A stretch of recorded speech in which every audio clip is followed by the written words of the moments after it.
शांत बोट्रोडी सकाळी जेव्हा सूर्य बोट्रोडी अजूनही झोपलेला होता, तेव्हा बोट्रोडी एका लहान घराच्या बोट्रोडी खिडकीवर एक हिरवा पोपट आला. बोट्रोडी पण हा बोट्रोडी पोपट वेगळा होता. Good boy good hello boy good किंवा बॉय मी टू असे गुड बॉय गुड बॉय ओरडण्याऐवजी गुड बॉय त्याने त्याच्या चोचीने गुड बॉय हळूवारपणे ठोठावले. गुड बॉय टोक टोक. गुड बॉय बुटरू घराच्या आत एक जुना घड्याळवाला राहत होता. गुड बॉय बुटरू त्याने आश्चर्यचकित होऊन गुड खिडकी बॉय बुटरू उघडली.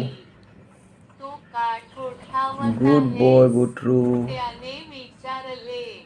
गुड बॉय पोपटाने बुटरू डोके टेकवले आणि गुड बॉय बुटरू गुड बॉय बुटरू जबरदस्तीने नाही.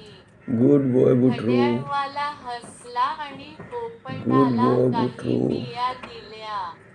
पण गुड पोपटाने बॉय काही बुटरू खाल्ले नाही.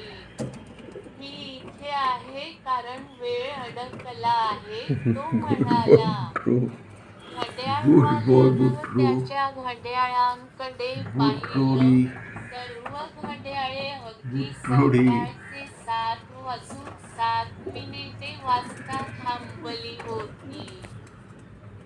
पोपट आत उडी मारला. एकदा पंख फडफडवले आणि अचानक प्रत्येक घड्याळ पुन्हा टिक-टिक करू लागला. लक्षात ठेवा, पोपट उडून जाताना म्हणाला, बुटरूडी मी हलतो. त्या दिवसापासून जेव्हा जेव्हा घड्याळ बनवणाऱ्याला त्याच्या खिडकीवर मऊ आवाज ऐकू यायचा, त्याला कळायचे एक आठवण पक्षी नाही, भेटायला आली होती.